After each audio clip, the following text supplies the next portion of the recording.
Hello friends, welcome back. स्वागत है आपका हमारे आज के ब्लॉग में। जो हमारा आज का ब्लॉग है वो प्रायोरिटी शेड्यूलिंग के ऊपर होने जा रहा है, जिसमें हम नॉन प्रिमिटिव प्रायोरिटी शेड्यूलिंग के बारे में डिस्कशन करेंगे। तो यहाँ पे हमारे पास एक क्वेश्चन दिया गया है जिसे हमें नॉन प्रिमिटिव प्रायोरिटी शेड्यूलिंग की मदद से सॉल्व करना है, जिसमें हमें ये वैल्यूज फाइंड आउट करनी है: waiting time, turn around time, response time, average turn around time, average waiting time. तो हमें सबसे पहले यहाँ पे एक गैंग चार्ट क्रिएट करना पड़ेगा, जिसकी मदद से हमें ये वैल्यूज़ निकालना काफ़ी आसान हो जाएगा। ओके फ्रेंड, तो एक गैंग चार्ट क्रिएट कर लेते हैं यहाँ पे। तो सबसे पहले हमें ये पता होना चाहिए कि कौन सी प्रोसेस सबसे पहले एग्जीक्यूट होगी।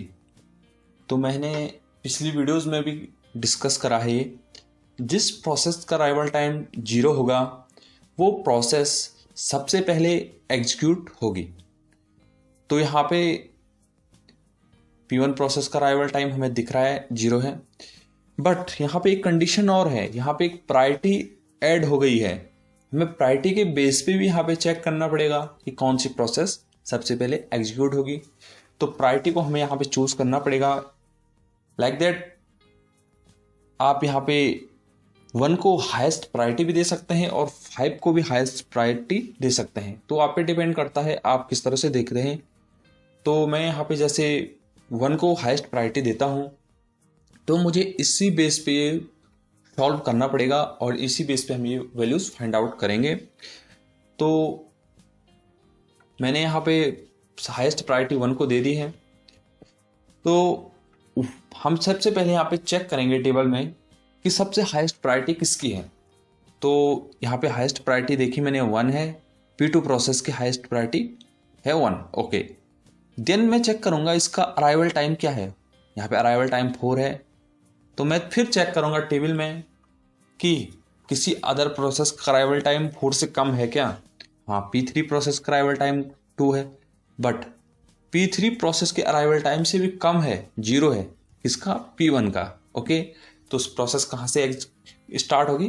P1 प्रोसेस से। ओके, तो यहाँ पे सबसे पहले प्रोसेस स्टार्ट होगी P1 से, क्योंकि मैं पहले वीडियोज में भी डिस्कस कर चुका हूँ कि कोई भी प्रोसेस स्टार्ट होती है तो वो 0 से शुरू होती है। ओके,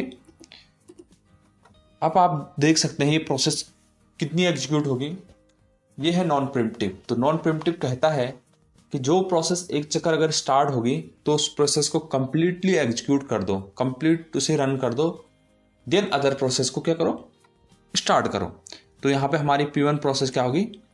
कंप्लीटली एग्जीक्यूट हो चुकी है और यहाँ पे इसका ये फिनिश हो गया, क्योंकि बस टाइम 10 है तो ये फिनिश हो गया 10 पे। ओके, तो मैं यहाँ पे स्टार बना लेता हूँ कि ये कंप्लीट हो चुकी है। ओके, एंड अब यहाँ पे देखेंगे हम 0 से 10 चेक करेंगे अराइवल टाइम। तो यहाँ पे सारी प्रोसेस का क्या अराइवल टाइम 0 से 10 के बीच है। मीन्स हमारी यहाँ पे सारी प्रोसेस क्या हो चुकी हैं? अब स्टार्ट हो चुकी हैं।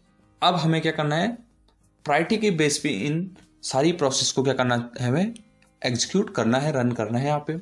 अब फिर हम चेक करेंगे सबसे हाई प्रायोरिटी किसकी है। तो P2 पे आएंगे, क्योंकि 1 है तो यहाँ पे सबसे पहले होगा P2, और P2 होगा तो हमारे यहाँ पे P2 हो जाएगी कंप्लीटली एग्जीक्यूट। P2 का बस टाइम 1, तो ये हो गया 11। ओके, अब इसके बाद अब यहाँ पे कौन सी प्रोसेस चलेगी? हमें फिर से यहाँ पे क्या देखनी पड़ेगी? प्रायोरिटी। सबसे कम प्रायोरिटी किसकी है अभी? P2 है, सॉरी P5 है यहाँ पे, क्योंकि सबसे हाई प्रायोरिटी किसकी है अब? हाँ, हाई प्रायोरिटी किसकी है? P5 की, क्योंकि 2 है, 1 के बाद 2। ओके, तो यहाँ पे अब कौन सी चलेगी हमारी? P5, क्योंकि हाई प्रायोरिटी है 1 के बाद। ओके, तो यहाँ पे चलेगी P5, और P5 का बस टाइम कितना है? 5, तो 11 + 5 हमारा हो गया 16। ओके, अब फिर चेक करेंगे यहाँ पे प्रायोरिटी। सबसे हाई प्रायोरिटी कौन होगी अब? क्योंकि हमारे यहाँ पे हो चुकी है P2 कंप्लीट हो चुकी है, एंड P5 भी क्या हो चुकी है? कंप्लीट हो चुकी है। ओके, अब यहाँ पे हमारे पास बची है P3 और P4, तो इनमें सबसे हाई प्रायोरिटी किसकी है? P3 की है, 4 है। ओके, तो हमारा आप कॉल एग्जीक्यूट होगा, यहाँ पे होगा हमारा P3, तो P3 यहाँ पे क्या होगा? एग्जीक्यूट होगा। ओके, तो ये हो जाएगा यहाँ पे P3 का बस टाइम, इसमें ऐड हो जाएगा 16 में, तो हो जाएगा 18। तो यहाँ पे हमारी P3 भी एग्जीक्यूट हो चुकी है। अब हमें कौन सी रन हमारे पास बची है? P4, और P4 का जो प्रायोरिटी है वो 5 है, अभी सबसे हाईएस्ट यही है हमारे पास। तो अब हो जाएंगे हमारे कौन एग्जीक्यूट? P4।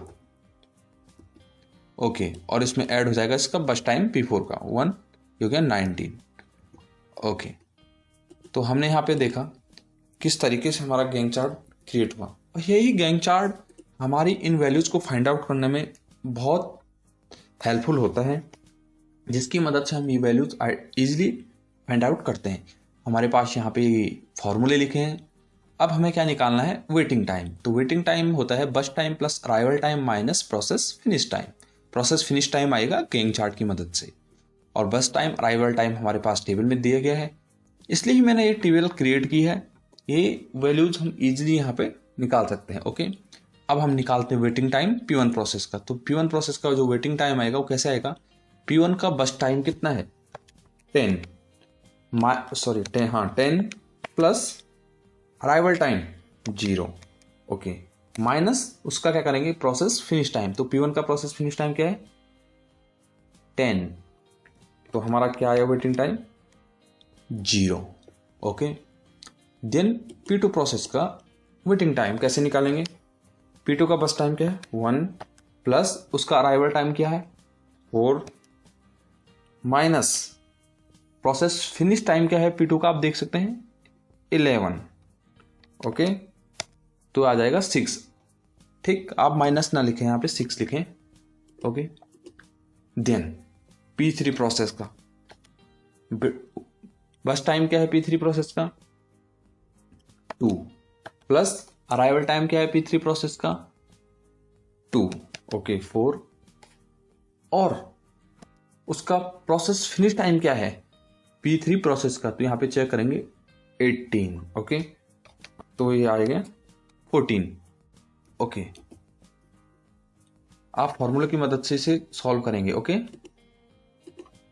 फिर P4 प्रोसेस का वेटिंग टाइम कैसे निकालेंगे? वही बस time plus arrival time minus process finish time. तो P4 प्रोसेस का फिनिश टाइम क्या है? यहाँ पे आप देख सकते हैं 19। ओके, ये हो जाएगा 12। ओके, देन यहाँ पे देखिए आप P5 प्रोसेस के लिए बस टाइम है 5 और अराइवल टाइम है 8। ओके, माइनस करेंगे प्रोसेस फिनिश टाइम। तो क्या है फिनिश टाइम? यहाँ पे 16। ओके, ये आ गया 3। तो ये जो भी यहाँ पे देखेंगे 10, 11, 16, 18, 19 है, ये फिनिश टाइम है, प्रोसेस फिनिश टाइम है इन प्रोसेस के। ओके, इनकी यही हमारे ये हैं जो PFT लिखा है मैंने, वही है वो PFT process finish time. Okay, then turn around time निकालेंगे सब प्रोसेस का। तो टर्न अराउंड टाइम के लिए यहाँ पे फॉर्मूला लिखा है process finish time minus process arrival time. तो आप यहाँ पे देख सकते हैं P1 प्रोसेस का प्रोसेस फिनिश टाइम कितना है? यहाँ पे P1 प्रोसेस का है 10, यहाँ पे देख सकते हैं आप, और उसका अराइवल टाइम क्या है? तो यहाँ पे अराइवल टाइम क्या है? 0। 10 minus 0 10। Okay, then P2 process का प्रोसेस फिनिश टाइम क्या है? P2 प्रोसेस जो है वो है 11, यहाँ पे आप देख सकते हैं। ओके, और उसका अराइवल टाइम क्या है? 4, ठीक है 7। देन P3 प्रोसेस का प्रोसेस फिनिश टाइम क्या है? 18 माइनस आप करेंगे इसका अराइवल टाइम क्या है P3 का? 2, तो हो जाएगा 16। ओके, देन P4 प्रोसेस का प्रोसेस फिनिश टाइम क्या है? 19 माइनस करेंगे आप उसमें से अराइवल टाइम, तो कितना है? 6। P4 प्रोसेस का अराइवल टाइम 6 है। ओके, तो हो जाएगा 13। गुड, देन P5 प्रोसेस का प्रोसेस फिनिश टाइम कितना है 16, माइनस करेंगे आप उसमें से प्रोसेस अराइवल टाइम क्या है P5 का 8, तो हो गया 8। ये हमारे इन सब के क्या आ गए टर्न अराउंड टाइम आ गया। अब देखिए रिस्पॉन्स टाइम, रिस्पॉन्स टाइम कैसे निकलेगा turn around time minus waiting time.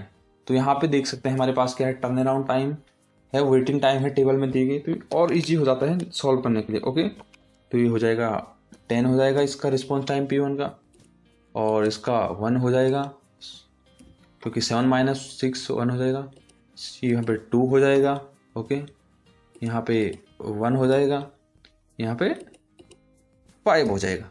तो ये कितना इजी है, आप इस तरीके से बनाएं तो आप आसानी से ये वैल्यूज क्या कर सकते हैं फाइंड आउट कर सकते हैं। अब हमारे पास बचा है इसका क्या निकालना एवरेज